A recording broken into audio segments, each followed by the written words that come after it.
ओम गणेश हर हर महादेव। गुरु शंकर ज्योतिष में या गुरु शंकर ज्योतिष बाय आचार्य आनंद पाठक अर्थात मैं आप सभी का स्वागत करता हूं।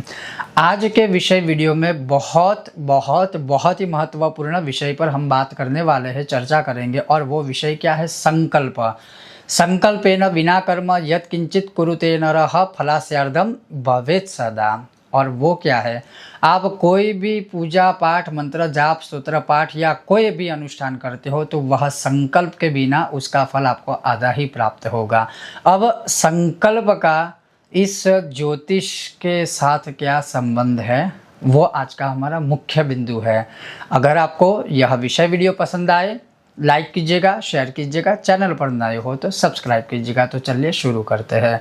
अब पंचांग के अनुसार संकल्प में जो ज्योतिषीय विषय होते हैं उसका बहुत बड़ा महत्व है। और वो क्या है?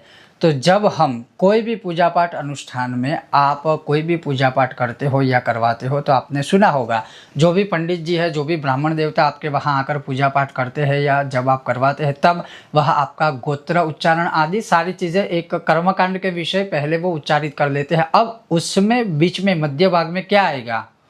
मासोत्तम उत्तम मास है, अर्थात आप कौन से माह में जो भी पूजा करवा रहे हो वह, फिर कौन से पक्ष में, तो शुक्ल या कृष्ण पक्ष है, फिर कौन सी तिथि, आपने माह का नाम बोल दिया, आपने पक्ष का नाम बोल दिया, फिर कौन से दिवस अर्थात कौन सी तिथि में, तो जो भी तिथि है शुक्ल पक्ष की या कृष्ण पक्ष की तो वह तिथि का उच्चारण होगा।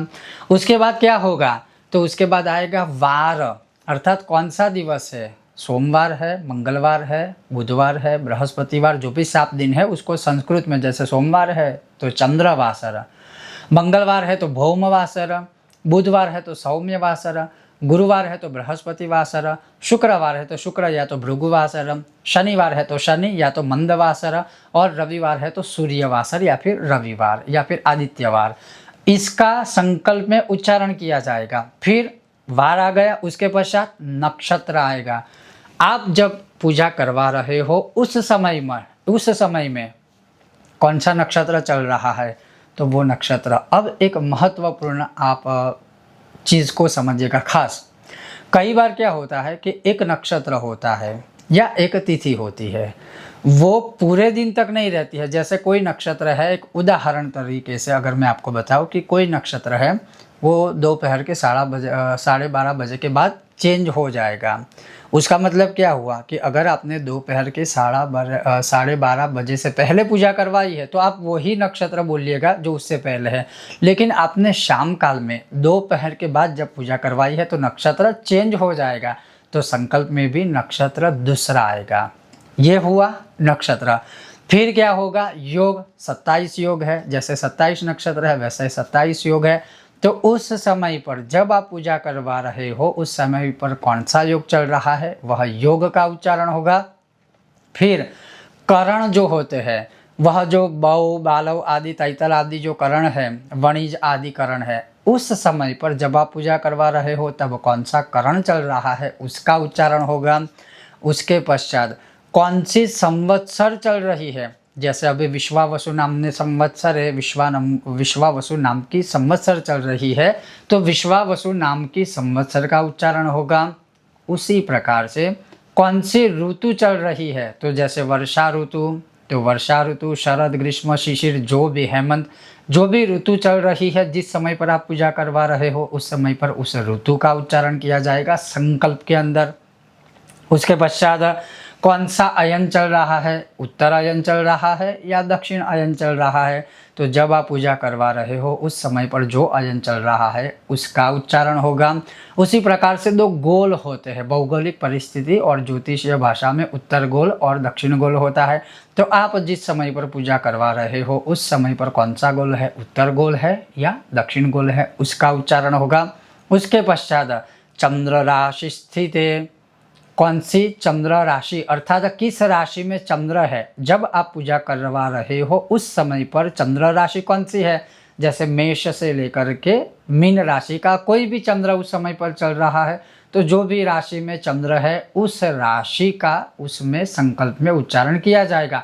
उसी प्रकार से हर महीने जो सूर्य भगवान जो राशि में प्रवेश करते हैं, जिसको हम संक्रांति कहते हैं, तो जिस समय पर जिस दिन आप जो पूजा करवा रहे हो उस दिन सूर्य भगवान कौन सी राशि में है तो वह होगा। जैसे हम कहते हैं ना कर्क संक्रांति, सिंह संक्रांति, तो कर्क राशि स्थित सूर्य, कन्या राशि स्थित सूर्य, तो संकल्प में उसका भी उच्चारण होगा।